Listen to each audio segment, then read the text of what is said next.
Hello and welcome to another episode of the World War II podcast. I'm Angus Wallace. Since the HBO miniseries Band of Brothers aired in 2001, Major Dick Winters of the 101st Airborne has garnered international acclaim.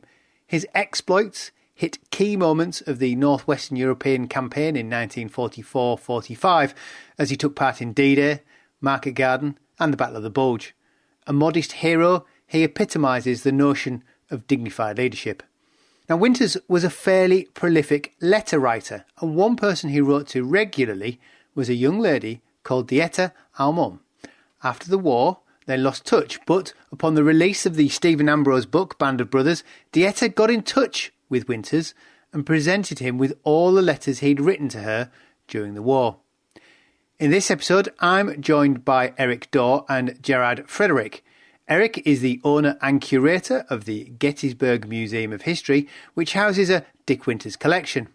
Gerard is a professional historian and lecturer.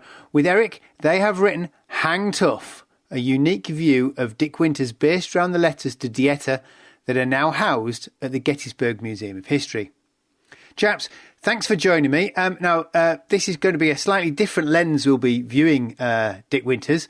But I wonder if we should start before the war, and before he's even met DeEtta. What's Winters' background? How did he find himself in the army? So Dick Winters was from central Pennsylvania area. He was born in New Holland, Pennsylvania, and grew up in Ephrata. Later on, he moved to Lancaster, Pennsylvania, went to school there. He ended up going to F&M College. After he got his degree, graduated in 1941, he decided that there was a mandatory service for American men at that time, that you had to do a year in the service. And so he decided, instead of taking his degree in business and going out right away and getting a job and then possibly getting his number pulled by the draft, he decided that it would be better to get that 1 year of service out of the way. So he enlisted in the Army as a private, and he went to basic training. While he was at basic training, he made a very important, two very important observations. Number one is that he thought that the men that were training him were not that good, and he thought he could better himself by becoming an officer and going to officers candidate school. And while he was there, he saw something that changed his life and his direction. He saw paratroopers being trained at officers candidate school. And he said, if I have to go into combat, I want to go with them. Because in the meantime, what had happened was Pearl Harbor was bombed by the Japanese on December 7th, 1941. And what happened with every person who was in the Army, it was no longer a 1 year commitment, but it was a duration of the war commitment. And so he decided to join the paratroopers and become an officer. You want to jump in there, Jared? Yeah, I'll add on to that. A really important ingredient in what makes Dick Winters is understanding his personality. And to understand his personality, you really need to look at his upbringing, his education, and the environment in which he grew up. Dick's mother was a woman of old Mennonite stock in Pennsylvania. And that work ethic was ingrained in him at a very young age. Dick Winters was not a talkative or outgoing guy. And he was like that even as a child. He writes and he reminisces at later points in his life. He was always the kid who was quiet, who was sitting in the back of the classroom. He thought of himself as a still wallflower, I believe is how he categorized himself at one point. None of this portended the destiny of a great officer who had become symbolic of the American generation who would fight World War II. But it was really his motivation to be constantly challenging himself and pressing himself to reach the next level that made him rise above others. And I think the perfect representation of that ambition is the fact that he goes from the rank of private to major in about 3.5 years' time. And so I think understanding his personality of just him constantly pressing himself is something that should not be overlooked. It struck me reading about his basic training that he was someone who some people look upon things that they have to do and try to find ways of avoiding them. He was not somebody who shirked getting up at 5 a.m. and finishing at 7 and then doing extra things just because they needed doing. He seemed to have a Herculean work ethic. Reading through these letters to DeEtta. So, how does he meet? Tell us how he meets. Is it DeEtta Almon? How do we pronounce her name? DeEtta. So, how does he meet her? So, when he was at Camp Croft, South Carolina, he met her because she had baked some brownies for some soldiers, and he was the recipient of those brownies, and he wrote her a letter of thanks. And then he started visiting her, and she lived in North Carolina, not too far from there. And, they developed this beautiful pen pal friendship, but they did go on some dates. And one of the real, I think it was 3 dates. The real memorable date was they happened to have been going horseback riding on December 7th, 1941, which was a very memorable date because that's when Pearl Harbor was bombed. And I'd mentioned that earlier, and this might be a good time. I'm very excited about this interview I recently got with Dick Winters, and it was conducted around the time Band of Brothers came out by his first biographer, Larry Alexander, and he has given me permission to use this interview. And he talks about DeEtta and meeting her. And the question that Larry had asked Dick Winters was, where was he on December 7th, 1941?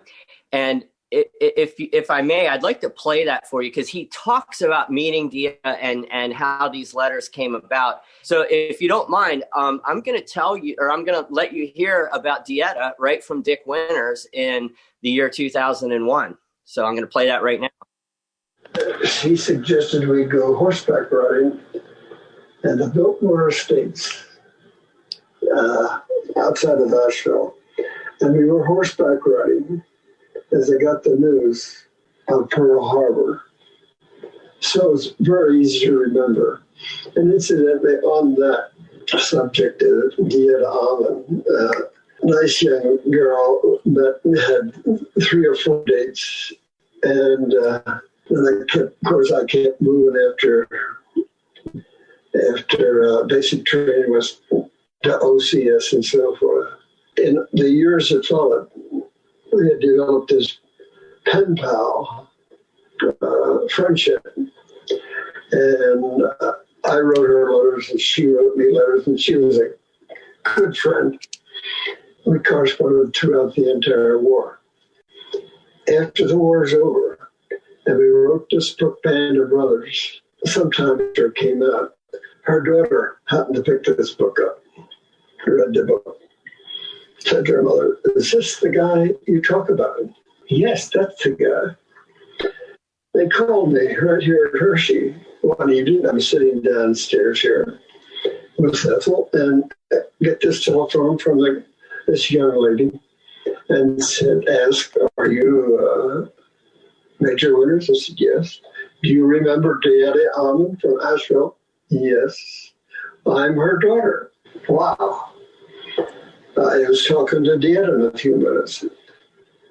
Moving right along, DeEtta pointed out that she had saved all the letters I wrote her, put them in a scrapbook.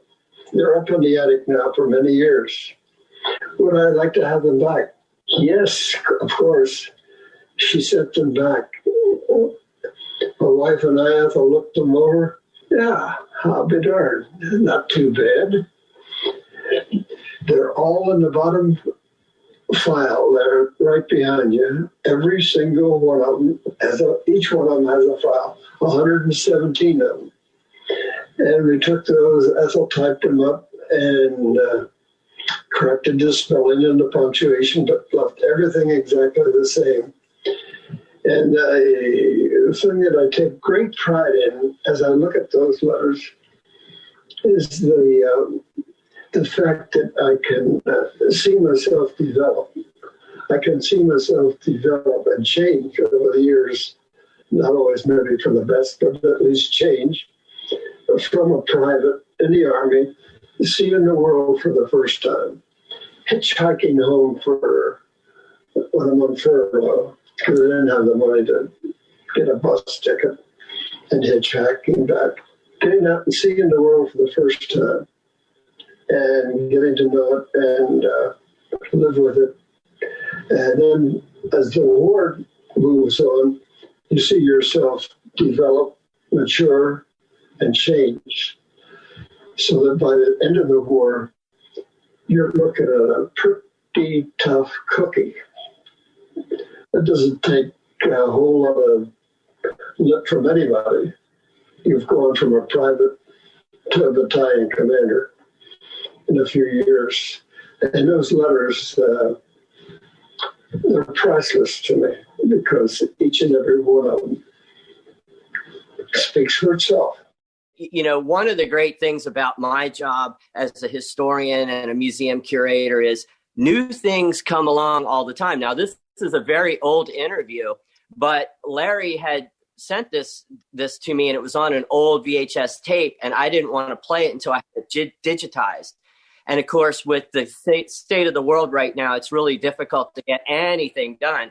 So the guy who I used to use for our museum to do digital transfers had retired. So I had to find another place that I would trust with this precious interview from 2001 that's never been seen by anybody but Larry Alexander. So I finally found a place. We had it transferred, and I literally just got it back a couple of days ago. So I'm very excited about it. And it's so great to hear Dick Winters talk about those letters with such affection. You can tell he was excited about them at that point in his life too. It's fantastic. I tell you, I was just doing the numbers. 117 letters over 3 years. That's quite. It's a lot of writing. You know, it's quite a few a month he's pumping out, considering everything else that's going on around him.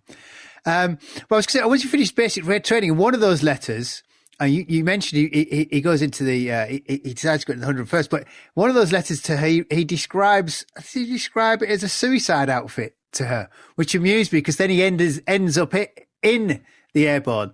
What changed? What do we know? What changed his mind? Because I think he could have gone into the armor as well. It was another option for him, wasn't it? Well, I think when he was at OCS, he talks about seeing the men who were there and how fit they were, how motivated they were, how they go from each place on the base, whether it's from the mess hall or wherever at the double time. And he saw just how great they looked, and he thought, well, if I'm going to be in combat, that's who I want to be in combat with. I want to be with the best. And I think that was a motivation for a lot of paratroopers.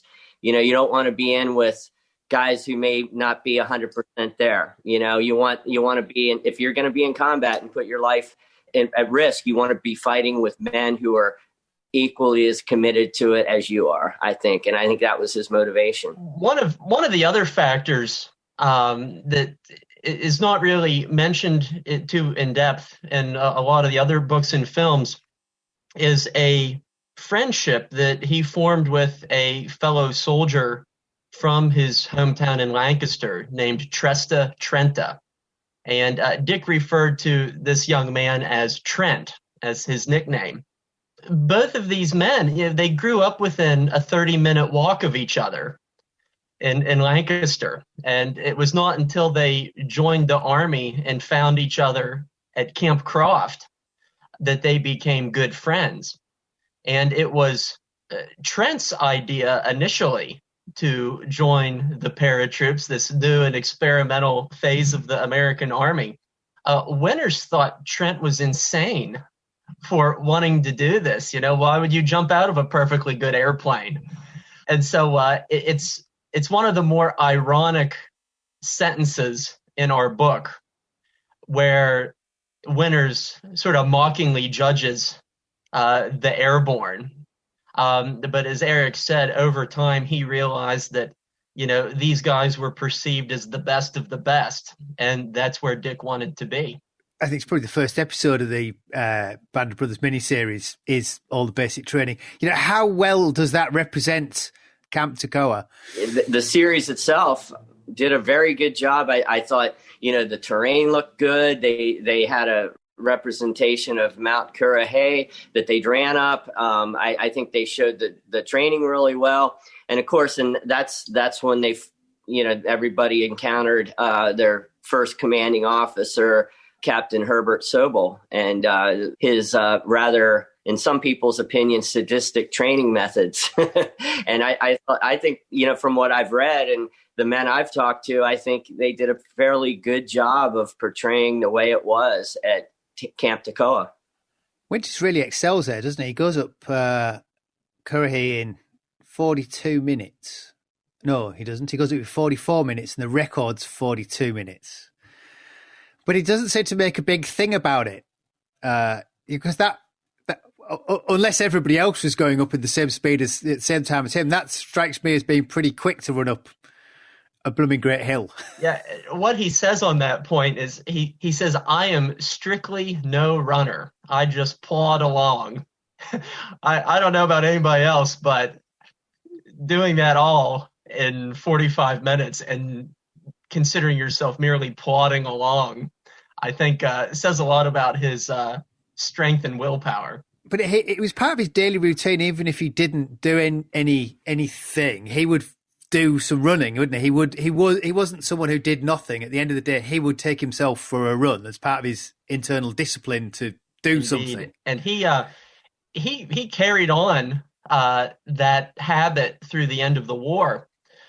Even after the war in Europe came to an end, and he and his men were in France waiting to be either shipped to the Pacific or sent back home, he would go on runs in the evenings when no one was expecting the men to be doing that still. He writes in his letters to DeEtta that the local French people thought that he was somewhat crazy. It was this lone American just out running by himself. Who would do such a thing? Why would you do that after all that you've gone through? And so he was definitely an exercise junkie. He was definitely someone who was always wishing to remain fit. I love Damian Lewis as an actor, but Dick Winters was built like a brick house, and he was so much bigger than Damian Lewis was, and he was just a force to be reckoned with. You mentioned Sobel. Sobel tries to get Winters court-martialed it's after they ship to Britain, isn't it? Yeah. What was that about? Well, I guess I could only describe it as Dick Winters used the word, and he didn't use a lot of profanity, but they call that chicken shit in the Army.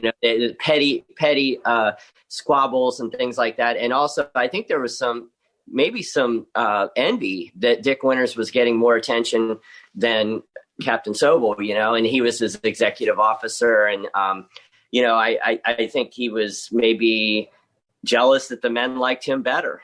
It seems like Sobel was willing to bust anybody or impose any kind of infraction on any little petty thing he could find. And it was a way of keeping control. It was a control thing, I believe. But, as petty as that sounds, Sobel was he was an effective drill sergeant or drill captain. He was good at training, and that's where he ultimately ended up, is taking over parachute school in England, and that's where he excelled as a training officer. He was not very good at map reading. He was not very good at some of the tactical exercises they went on. He just had an abrasive personality, I think. A lot of the men in Easy Company had a lot nicer things to say about him than Winters did. Winters had that beef against him the rest of his life, but a lot of the men from Easy Company attribute their survival and their formation as what later became the band of brothers and their brotherhood that they had in combat. They attributed that to Sobel, and they pulled together and they became like brothers because there was that mutual hatred towards Sobel and some of the sadistic things that he was doing. Pulling people together. Did Winters write about this to DeEtta? No, he does not. He really gives no indication of any of this drama, unfolding behind the scenes. He vaguely mentions the mean-spirited captain at some points in his letters, but he never references Sobel by name. He never mentions his court-martial to DeEtta. He largely kept it to himself. It would be interesting to know or find out if he wrote about it to his parents at all. But to my knowledge, those letters don't exist. It's an interesting thing to sort of leave out. Part of it could have also been that, at any moment, his letters could have been taken possibly by Captain Sobel and read, so you want to be careful what you're writing in that situation. There's a scene in the movie where he dumps out someone's foot locker, Sobel does, and starts talking about contraband, and they mention, I think it was Private Tipper, how does he have so much time for correspondence, and so I guess anything was probably there's a possibility it could get confiscated by your commanding officer and read for maybe censorship purposes. But, you want to be careful what you're writing about your commanding officer when there's the possibility of your letter getting seized, by that very officer. When they're in Britain, he must be, I actually wrote in my notes that Winters must be extremely affable was, I think, the word I sort of came up with, because people just seem to like him. So he gets adopted by a British family, doesn't he? Is he billeted with them?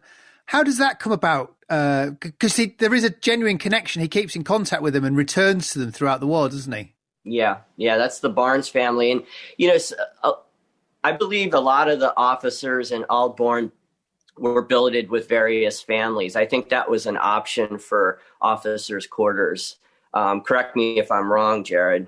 No, that's correct. Officers often found themselves billeting with British families. If memory serves correctly, Winters shared that billet with Lieutenant Harry Welsh, and the Barnes family.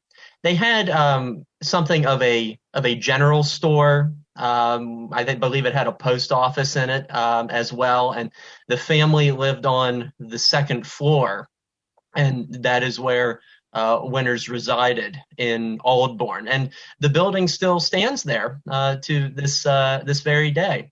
And something else that's really significant about the Barnes family is that they had lost a son in the RAF, I believe about 2 years before Winters moved in with them, and so they were still a family in mourning. And Dick did his best in an unofficial capacity to help fill a void in their lives. He helped them around the house. He talks about cutting their grass for them, running errands for them around town. He developed a relationship to the extent that he referred to Mrs. Barnes as Mother Barnes. He truly thought of her as a second mother.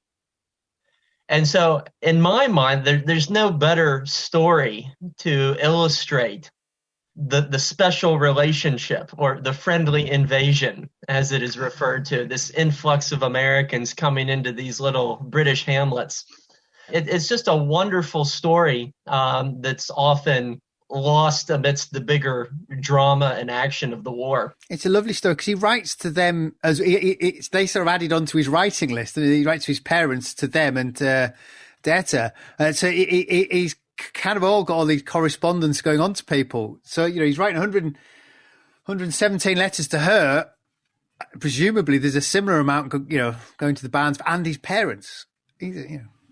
in the days when you had to write all these things out. And well, it was the only way to communicate back then, of course. And, it's not unusual to have that much correspondence. I mean, at our museum, we have several letter groupings from World War II veterans, and sometimes there's even more letters than 117. I mean, because some people literally wrote every day. Now, of course, when Dick Winters was in a combat zone, say Bastogne, there's gaps in that letter writing. There'll be some letters are a few days apart, whereas some are weeks apart because of the fact that he is in a combat zone. And as he goes on, he seems to not be as motivated to write letters, because he even says, he just doesn't have anything to say. He tries to sit down and write a letter, and he just can't do it. Just like he said in that interview I just played, you see him getting hardened by combat, and he goes from a very, naive, not very confident person into a hardened person. I mean, when you see that kind of combat and you see that kind of misery over prolonged amounts of time, it does something to you. And, it's interesting to see that unfold. I mean, when I got the letters a few years ago and I first read them, I mean, I knew that they were referenced in some other biographies. His first biography, Larry Alexander, references them somewhat in his book, and so does Cole Kingseed, the person who wrote Dick Winters' biography with him. And even in the second book he wrote, Conversations with Major Dick Winters, he refers to him. And I was just like, when I read those books, I was thinking, gosh, I'd really love to read those letters. And then when I got them here, what I took away from it was just how different my perception was of Dick Winters versus how he was coming off in some of these letters. It's great. You were saying about there's this narrative arc in the letters. There's this point where he's writing him, he gets to Britain. He's almost like a kid in a switch. Oh, the plumbing in Britain's terrible, and the heating's rubbish. The electrics are dreadful. Oh, and the weather's so incremental. And then he drops into France. And then there's just silence. There's silence, right? It's D-Day plus 11 that he actually sits down to write a letter. I mean, for those people who aren't familiar, in that 11-day gap, how is Winters' D-Day? How is that drop into Normandy? Winters drops in the vicinity of Saint-Mary-Glise. About 2 weeks after the parachute drop, he writes a D-Day diary, which we also include in the book. And that helps fill some of the gap in time in his letter writing to DeEtta. And it's just an absolutely incredible account. It's really one of the most detailed firsthand accounts written at that time of a soldier who experienced the Normandy invasion. And it speaks not only to the level of detail in which Winters processed his life, but it also demonstrated the fact that he was a very forward-thinking individual. He recognized the fact that what he had participated in was a monumental moment in history, and he didn't have any ambition at that time of writing a book or being the subject of a movie.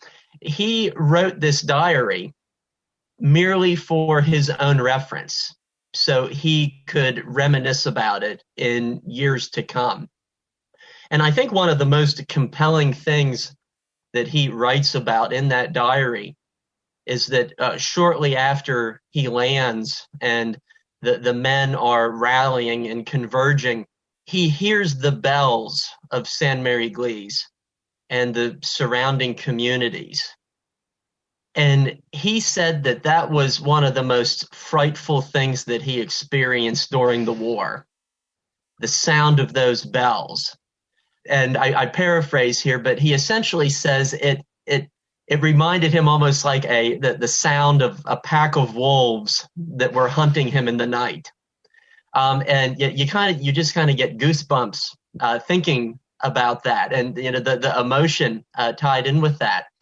I think this moment of rare vulnerability that he expresses in his letters, not often that he admits being afraid of something, but that was one moment in which he did. And then, of course, later in the day, he and his men, with a mixture of troopers from other companies, assault the 4 German artillery pieces at Braycourt Manor. And, there's an interesting personal component for me for all of this, because my grandfather was in the 4th Infantry Division, and he landed on Utah Beach on D-Day. And the story of Braycourt Manor is one that's very profound for me personally, not because I had family members who participated in that assault, but potentially because my grandfather was saved by that action. Who knows what would have happened had those guns remained in action? How many men of the 4th Infantry Division would have been killed or wounded if Winters and his men hadn't decommissioned them? And so that's one of the really powerful components of that story that means a lot to me personally. He starts to go up the ranks now. He's captained, isn't he, by the start of July? How does that increased responsibility sit with him? Does he write to DeEtta about command, about the responsibilities? Does it weigh heavy upon him? He seems to not really write a whole lot about that kind of stuff. That's why I say the letters are such a different account of Winters, what we're used to hearing, we're used to, from the other books, his correspondence with Ambrose and the other authors about Easy Company and military affairs, where DeEtta, it's more about what he's thinking inside and his bantering back and forth with her. I find it very amusing that she ends up becoming a Navy wave, and there's the built-in rivalry between the Army and the Navy, and he often brings that up in the letters, which I think is very, very funny. That's more what the letters are about. Of course, in the D-Day diary that Jared just talked about, that's an phenomenal account of what happened on D-Day. But, of course, that was written before he became a captain. That was written right after the battle at Carentan. So, there isn't a whole lot of Army business in the DeEtta letters, really. It's funny because he also gets these, I can't remember if it's in the book or not, or in letters. He gets his Distinguished Service Cross, doesn't he, from Omar Bradley. Does he actually, does he mention that in the letters? I don't think he does he? He does. He does mention SC at some point in the letters. Yeah. Yeah. And actually, he later on in the letters, this is going way ahead. When they get into Austria and the war is actually over, they're in a little town called Kaprun in Austria, and he had lost his ribbon rack. And at that time, they're starting to wear their Ike jackets instead of their combat jackets for occupation duty. And he had lost his ribbon rack, and he asked DeEtta to purchase for him some ribbons because there's no PX store in Kaprun, Austria yet, and so he asked her to get the ribbons that he would have qualified at that time, which would have been the Purple Heart and the Distinguished Service Cross and the European Theater ribbon and a few others, and he actually draws a diagram of it for the proper placement of those ribbons. So she does that for him, and she mails them to him. And when they finally show up, she made the grave mistake of purchasing the Distinguished Service Medal ribbon, which is a completely different medal. I mean, it's still Distinguished Service, but one is for combat and one is for other stuff, Distinguished Service Medal is for something a general would get or something. And he scolds her very harshly for that. And it was funny because when I got Dick Winters' stuff initially into the museum, and there were some of the extra ribbons, there was a Distinguished Service Medal ribbon in with those items. And I thought, what is this here for? I know Winters did not receive the Distinguished Service Medal. And then after I read the letters, I was like, oh my gosh, that's why there's a Distinguished Service Medal ribbon in with his items. And he still had it, but he really scolds her. And he basically makes fun of, the Distinguished Service Medal and says that, mine is actually for killing people. Because the Distinguished Service Cross is a valor award, and it's the second highest award for valor the United States military has. The only higher medal is the Congressional Medal of Honor. And, Winters was actually recommended for that medal by Colonel Sink. And because of Army procedure and the way they wanted to have the D-Day medals given out, it was downgraded to the Distinguished Service Cross, that's still a very, very high award that very few people get. It's quite an achievement to get the Distinguished Service Cross. But he was very upset about that mistake that DeEtta made. And when I first read that, I was kind of shocked at the way he was scolding her. He did wear it, though, on his uniform. He wore it. He wore it, though, nonetheless. So some of those letters, it's quite hard to gauge how much he's, you sometimes think these people either just get on with each other really well and know that what he's saying is being funny, because you could easily read those as being quite offensive, some of those letters to her. But when they must have just clicked to understand that humour that he says. It's not abrasive, but it's very, I don't know how to describe it. Blunt. Yeah, blunt. It's quite good fun. I thought that myself the first time I read them. Like, whoa, he's being a little bit harsh on his friend back home. I have no doubt that a lot of that was in jest, that there was a little bit of banter to it. And furthermore, going by the tone of his letters, and unfortunately we don't have the letters that she sent to him, and we need to, piece the conversation together by supposition to an extent. But I have no doubt that she gave as good as she got. They were both very tough-willed people, I think, and they were a perfect philosophical and ideological match for each other.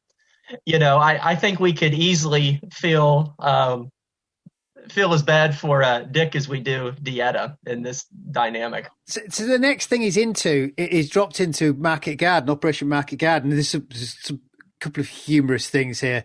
But how was Operation Market Garden for Dick Winters? At that point, he was commander of Easy Company.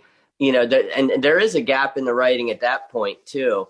So we don't know a whole lot from the DeEtta letters, but from other accounts that we have, there's a lot to be said. And of course, probably the biggest moment for him during that operation is when he does the bayonet charge at what we call the island.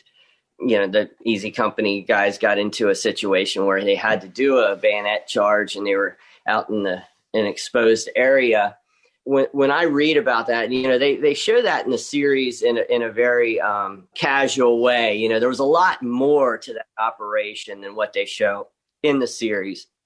And there's been some great writing about what really happened and all the other aspects of it. Do you want to just flesh that out for people who might not remember what it is? Because as soon as I read it, I thought, there's a lot more to this than I remembered from the series. But for those who can't remember, do you want to just flesh out that action? Because it's interesting, because it's also that, I think that's the last time he fires his weapon in battle as well, isn't it? Yeah, so basically they were doing they were in this area called the Island, which was, in between two of the rivers in Holland. And, there was a group of Germans that were trying to overrun an area, and they were doing a series of patrols.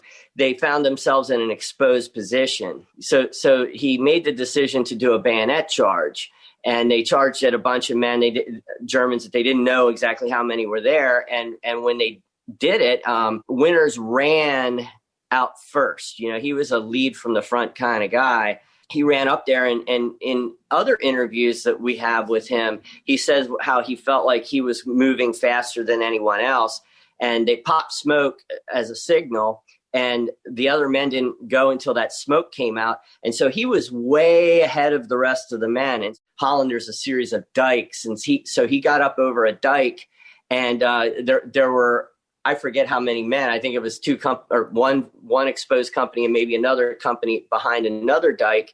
He was there by himself, and for I don't know how long, but for long enough, he shot one. And he said, I think he went through 2 or 3 clips of ammunition shooting at the Germans because they started to run because they were surprised by this, and they started to run away, and they had their backs to him. So he popped off, I think it was 3 or 4 clips of ammunition. And of course he was using an M1 Garand. So that would have been 8 shots each. By the time the other men got up there and they set up machine guns and started, really, giving them fire. So that's what happened. And then they called in artillery after that. I mean, that's as simple as I can say without using maps and stuff like that. In some of his post-war interviews, many of which haven't been written about before, that we were lucky enough to discover, one of the moments in the series that I think is captured perfectly is during this October 5th assault on the island. And if I can just read a small portion of his interview here, I think it'll really capture the essence of it for our listeners. With his men yards behind, Winters jumped atop the dike alone and stood before 2 companies of unsuspecting Germans. I'm in a different state of mind that I've never been in before, he confessed. Hope I never get there again. He described this surreal sensation as being pumped up. His next actions remained long ingrained in his memories. In jumping up on the dike, he continued, there's this young German soldier right across the road from me. He was directly on the other side of that road from me, about 2 steps away, because it was just a narrow dirt road coming up from the river. The young German combatant was a lookout, an obviously ineffective one. And then Winters continues, that was his job, to keep them informed. He didn't do it. And I came up directly across from him, eyeball to eyeball, and he was just as shocked as could be. I leveled off at him, Winters said. The thing I can never forget was that he smiled, and as he smiled, I shot him down. The series creates that to a T, and I think it's one of the most powerful moments in not only the film, but in Dick Winters' story, because throughout much of the Band of Brothers narrative, Winters is seen as this just unbreakable, stoical father figure. But in moments like that, we are reminded that he's not merely a marble man, that he's a person with emotion. And the vision, the image of that young German kid smiling at him before Winters pulls the trigger is something that I have no doubt remained with him for the rest of his life. And so it's very compelling moments like this where we as historians can add context and a little bit more emotional insight to these very iconic moments that perhaps viewers have seen on film. And that's one aspect that's made this project so worthwhile. The other thing in one of the letters that he brings out, which really amused me, that he'd lost his dog tags. So he wore DeEtta's. So if he'd been killed, the wrong dog tag would have been picked up in Holland, which I thought was wonderful. And he makes a comedic jab at that point. And, he essentially says, I hope your parents don't get a letter saying that you've been killed with the 101st Airborne in Europe. So some nice gallows humor there as well. It's brilliant. It really amused me, that one. But on that topic of people cracking, he becomes the company executive officer, doesn't he? And they're next rushed into the line for Bastogne for during the Ardennes offensive. Now there are, his book Compton cracks. What do you think Dick Winters had that he doesn't crack? Because he is long in the tooth now. He's seen a lot of action since D-Day. These guys. I think the best way to answer that is that while Winters genuinely cared for his enlisted men, he also had the ability to separate himself, kind of emotionally detach himself from his men in certain cases. And I think at a later point, he makes the argument that that's what makes the burden of command such a lonely affair, that you have to look at things from a technical standpoint in addition to a human standpoint. Buck Compton was a more, I don't know what the right word is, but he was more inclined to socialize with the men than Dick Winters was. Winters was capable of drawing a line. Now, Winters did not always abide by that philosophy, and at later points in his letters, he does admit that he did form, really good friendships with non-commissioned officers like Floyd Talbert, who really, I think becomes like a little brother to him by the end of the war. But ultimately, what separates men like Winters and Compton is that Winters was able to draw that line between a professional relationship and a personal relationship. I wondered as well how it's sort of from this point onwards, DeEtta seems to be pushing about talking about love, and you kind of only have half the conversation because you're only getting him saying back to her. So you wonder what she's been saying, and you kind of wonder if she's at this point wondering where their relationship's going. And I sort of wondered if actually, because it's not going anywhere from his point of view, it acts as kind of a pressure valve for him, because it's not as if he's having to talk to a girlfriend to protect. He's talking to a friend. And that gives him some sort of psychological release to actually, I mean, I know they're not, and they can't necessarily talk directly about the war, that allows this kind of a different functioning for his brain.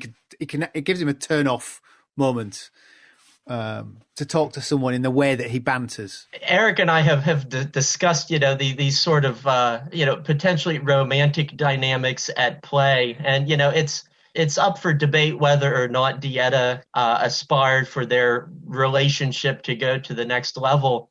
But I think one reason why Winters did not pursue her as an object of affection that way is simply because he thought that he wasn't going to survive the war.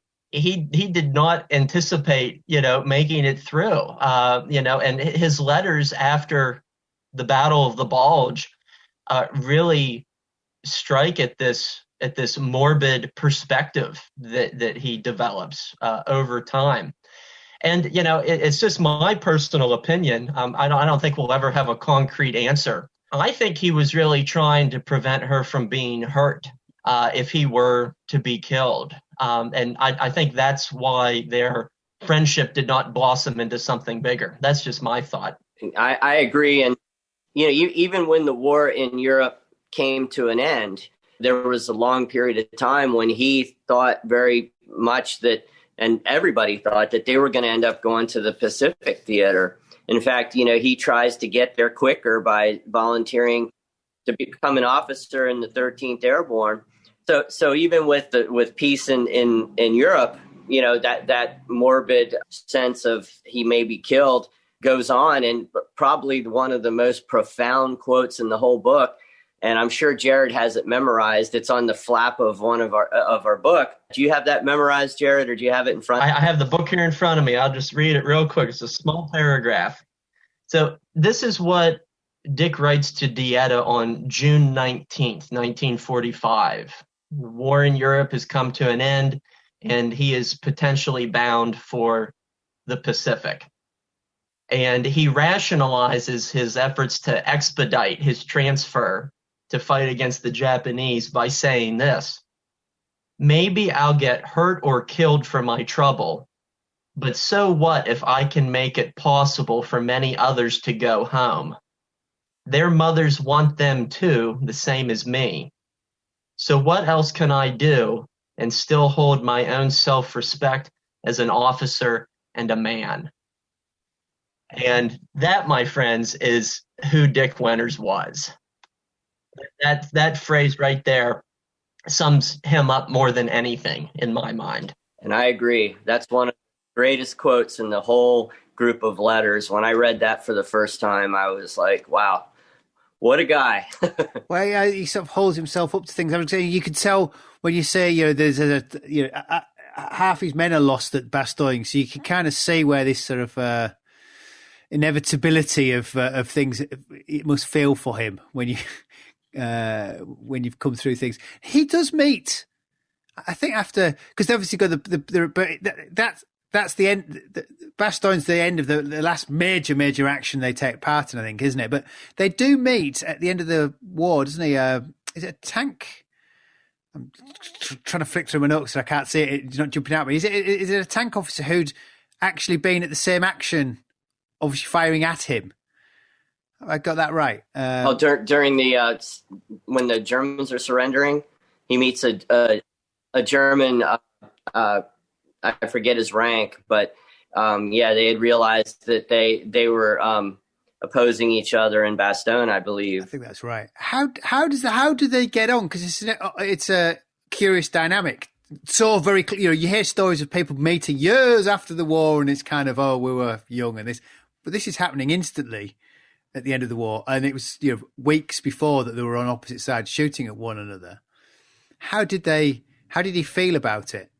Well, if you've seen the series, he talks about that in the series about the gun not being fired. He turns over his weapon to him and stuff like that. And I think that's a great statement too. So Winters also acknowledges this mutual respect, that these two opposing warriors had for one another. And, all of these years later, you could say, oh, that's just like some sappy story about reconciliation and so on and so forth. But, sometimes truth is stranger than fiction. Despite a lot of the animosity that was expressed at the war's end, Winters was able to overcome any of the bitterness of his former foe and recognize them as soldiers who were putting up a hell of a fight, just as his men were. And that was something that he was willing to recognize. It's interesting because they'd come across Dachau as well. So it's interesting you throw that into the mix, how he takes it all. From my experience with World War II veterans, some of them, held on to some grudges with Germans and some of them didn't. And, it's interesting how different people deal with that.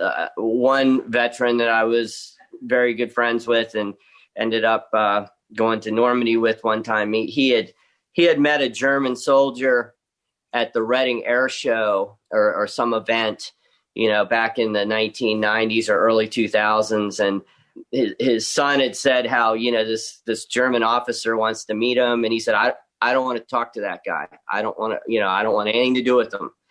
And then he said, why don't you just talk to him? He really wants to say hi to you. And he ended up saying hello to him. And he said within 10 or 15 minutes of it being a little icy, they were like yucking it up and drinking beer together and slapping each other's back, and it was interesting that, at first he didn't want anything to do with them. And then by the end they had, the ice melt away and they seemed to have be like best friends or something. And it was an interesting story. As the war comes to a close, and obviously the atomic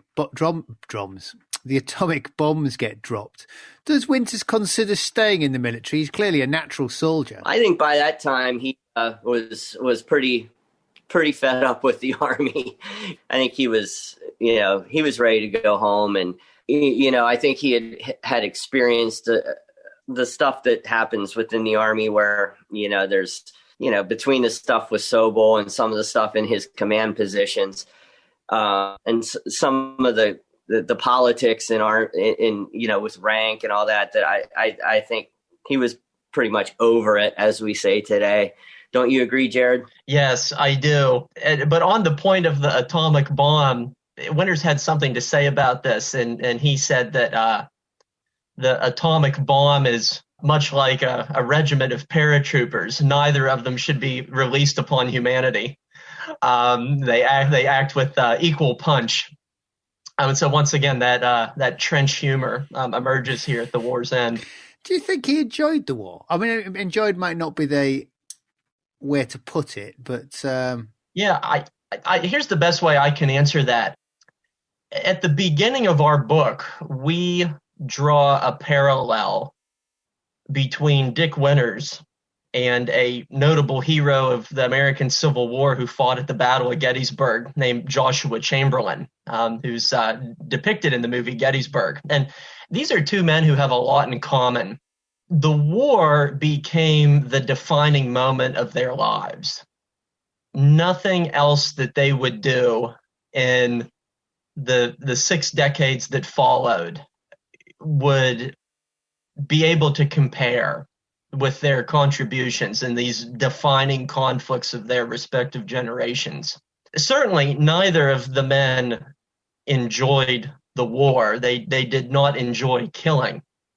However, there was a sense of satisfaction and worth to their efforts. In the long run, they felt that it had been worthwhile. And so there wasn't enjoyment, but there was a sense of satisfaction as to what they had achieved, that they had reached the level of potential that they aspired to attain. And similarly, one thing that they did enjoy for the rest of their lives was the camaraderie of the men who had endured the same struggles as they did. And so I think that's the best possible way I can answer that question. It's quite hard to talk about this without using the phrase "band of brothers," but I got the feeling after it's that there's obviously the thrills, the exhilaration that you get almost nowhere else, but those bonds between people that he seems to thoroughly enjoy and comes across talking about them in various letters and interviews and everything else. Which he walks away with, is ingrained with him. So what happens to him and DeEtta at the end of the war? Well, they meet up, I believe, in December or January of December of 45. They meet one more time. I think the last letter was written around that time too. And after that, they don't correspond anymore until he gets that call from DeEtta's daughter. Thank God she saved those letters. I mean, my gosh. So Dick Winters moves on. He ends up taking a job with, Lewis Nixon. They show that in the series. He offers him a job and takes a job with him. He ends up moving to New Jersey. Now he does stay in the National Guard, and he is technically still in the Army somewhat as a National Guard guy. And then he gets called up for duty in Korea, and he's getting ready to go to Korea. He gets an out. Basically, they say anyone who has served in World War II, and I forget the exact circumstance. Maybe if you're married or something like that, you can opt for not going over to Korea. But he was ready to go. He was a training officer for a while, and at the last moment, he got an out, and he. They showed in the series, and I believed he believed this with all his heart. He'd had enough of war. He decided not to go. By this time, he was married to Ethel, his wife, who he had met when he was working in New Jersey. And, and then when that happened, he lost his job at Nixon's company, and their company was kind of in disarray at that time. There were some issues going on. And he ended up taking a job with DuPont Chemical, I believe it was, or I think that's who it was.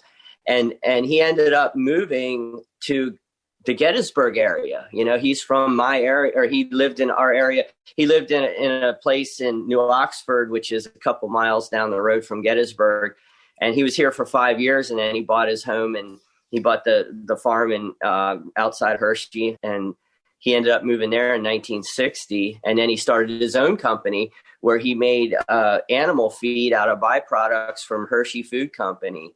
And he built his own company, and he did very well. He bought a second house in the town of Hershey, and he had 2 children and stayed married to Ethel the whole time. But, Jared was talking about Chamberlain and those parallels and everything. And, one of the greatest things, for us, for historians and everything, is that he saved all those records. He had, besides his D-Day diary, he saved all the records that he had for all those years, and he corresponded with his men. And, when we got the collection, there's a file on each man, plus all the, the morning reports, the after action reports, all the stuff that he saved. Not many guys did that. In World War II, it seems like when people got home, they wanted to forget the war. Guys who did bring home photographs and documents, it seems like they ended up, maybe keeping them for a while, and then they ended up getting thrown away in a move or something like that. And you rarely see a lot of that kind of material, especially an archive like that. And it's just amazing. Stephen Ambrose hit the jackpot when he was able to hook up with Dick Winters, because he would have never been able to do the book Band of Brothers without that amazing archive of material. Look what happened. You have one of the better books written about World War II, then that spawns into a series. Thank God it was done by somebody like Hanks and Spielberg, because they did it right. They did indeed do it right. Chaps, Erik, Jared, thanks for joining me. That would seem like a good place to finish. Loyal listener, if you want a great read and something a little bit different from the regular Band of Brothers canon, have a look at Hang Tough by Erik, Dorr and Gerard Frederick. I'll put a link on the website. If you've enjoyed this podcast, why not help me put it together by becoming a patron of the show? $1 or $2 from each of you helps me find the time to put it all together. Now you can find out more at patreon.com/WWII podcast. Next time out, I think we'll be looking at either Panther tanks or German uniforms. So that's all from me for now. I'm Angus Wallace, and thanks for listening.